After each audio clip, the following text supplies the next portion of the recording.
So matokeo ni kuuawa. Naweza niseme hivi kwa sababu alitoka nyumbani akiwa ni mzima. Lakini sasa nimeenda kuonyeshwa mwili, matokeo ni huo mwili. And it is even more unfortunate, I heard the father speaking, that was the only child they had. I mean, what does it benefit you as a leader when you see those kind of tears? On the chilly morning of June 7th, 2025, Albert Ojwang's father walked into Nairobi Central Police Station with hope in his heart.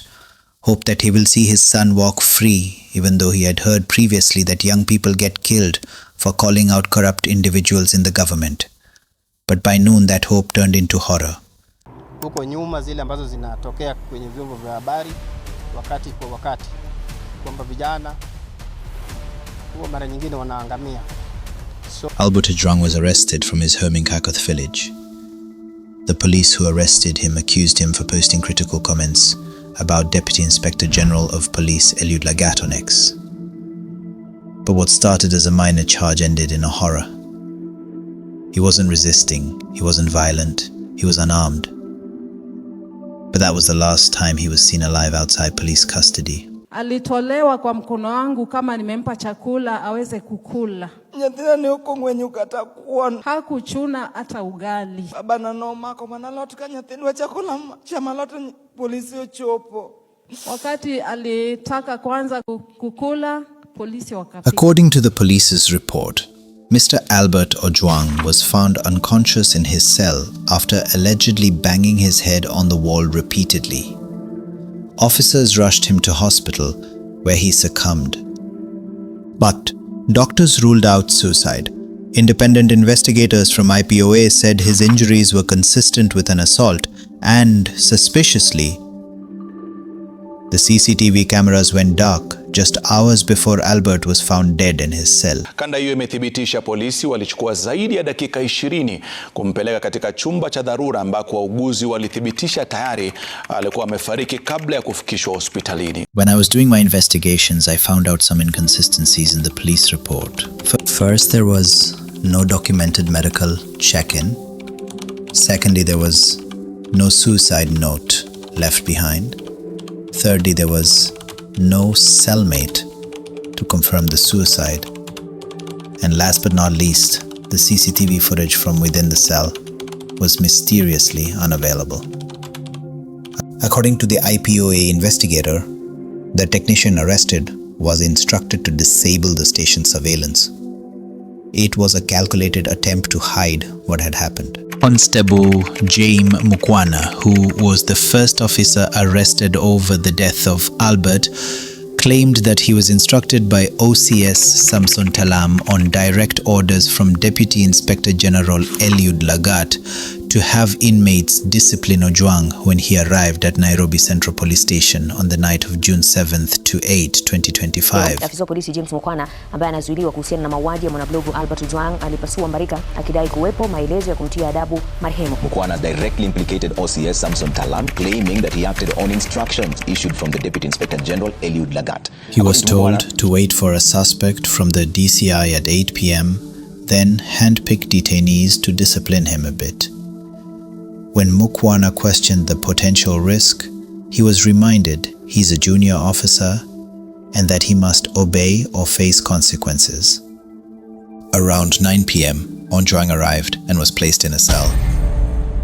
Mukwana says 4 inmates were paid shillings 2,000 to beat him, money that was allegedly given by a senior officer to buy them alcohol, though the instruction was to hospitalize, not to kill him. Mukwana, who had initially lied to the IPO investigators as part of a cover-up pact, returned on June 12 to tell the whole truth, expressing guilt and remorse and requesting witness protection. 23 people were questioned. 5 officers were removed from active duty. It was not just a death, it was a theft of the truth. Hundreds took to the streets demanding answers.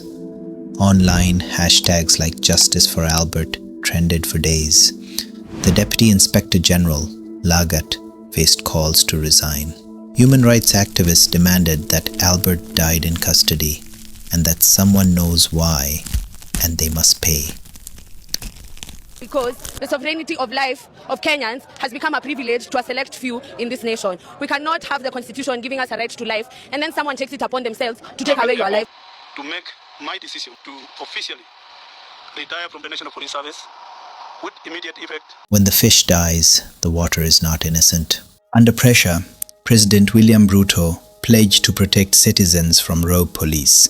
He personally called the family, offering 2 million shillings as support, promising swift justice. President William Ruto has donated 2 million Kenyan shillings to Albert Ojwang's family. Namshukuru Rais kwa kuchukua kijana wangu Albert Omondi kama kijana wake na kuhisi kuona kitu. Sababu wengi wameaga dunia. The president said, and I quote, "No Kenyan should fear the police.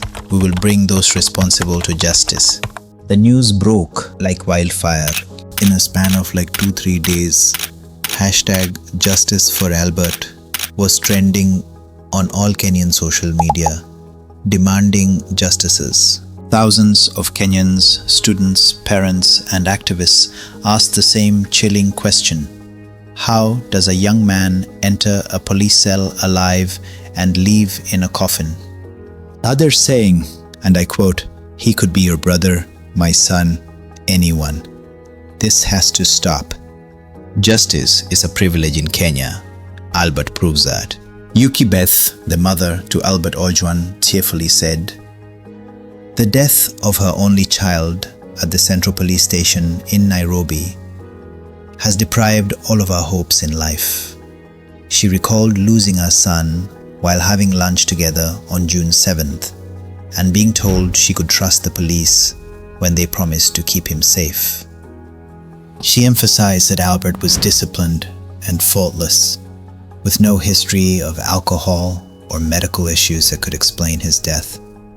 She passionately insisted that her son should have been subjected to the criminal justice system, that there is no crime he committed that warranted his death.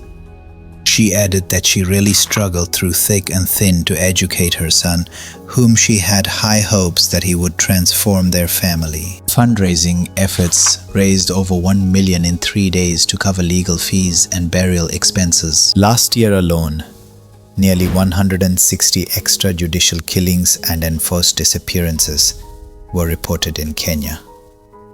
At least 20 people have died in police custody in just 4 months.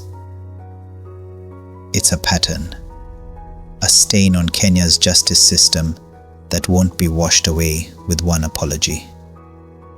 Albert's story is not just his family's tragedy, it is Kenya's shame. Share his story. Demand justice, because justice has not yet been met. The system that kills its youth cannot claim ignorance. Share, like, comment, and leave your thoughts below.